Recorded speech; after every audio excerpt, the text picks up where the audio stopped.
So what does teaching literacy mean to me as a visual and textile art teacher? Well, I'll tell you a story. I set up a Facebook page at the beginning of the year just for art. I was all consumed with being an art teacher and informing the masses about the wonders of art. I hoped to delight in intellectual conversations about art, and once I had a decent following, I decided to upload a variety of images.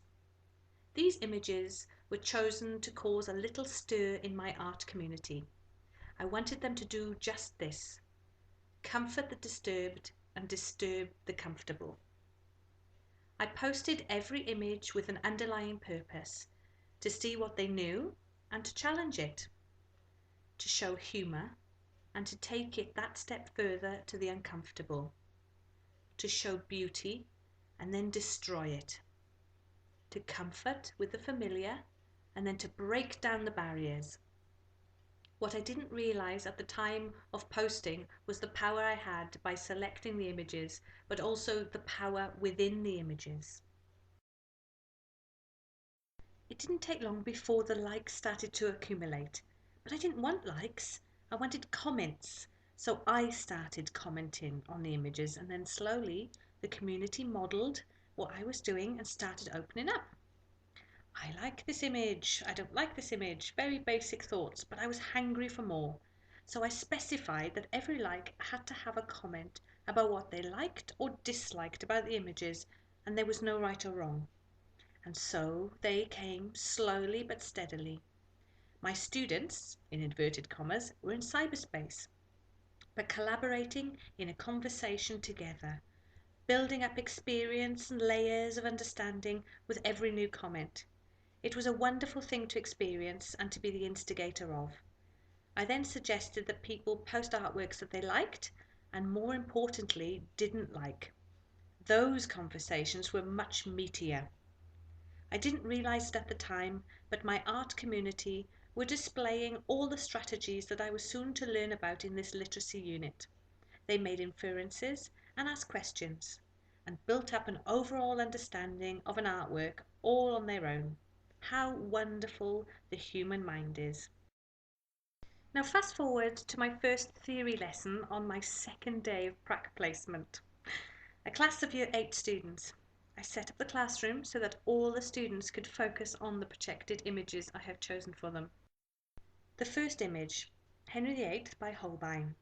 I got nothing from the students that I was looking for. Then I realised, why on earth should they know who this was? I was British, they were Australian, and this was an historical British person that they may never come across. They had no cultural capital with this image, or with me for that matter. They didn't know anything about the background of the person, era, situation. I realised then that in order for my students to understand the whole concept of visual literacy, they needed some skills to do so. On reflection with my mentor teacher, I understood that the students had never been shown images in this way and had never been asked to interpret them before. They had never discussed or critiqued their own work, never mind those of their peers.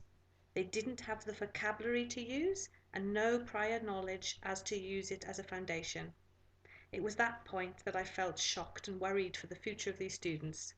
It was not until I began this unit at university that I started to feel that there was hope for my future students. Art literacy is not a new thing, but to some teachers it can be thought of as a bad thing, but it shouldn't be. As I said in Module A, it should be underpinning everything that you teach. I said that there are so many different types of literacy that can be taught in art that without these valuable skills the subject can become meaningless.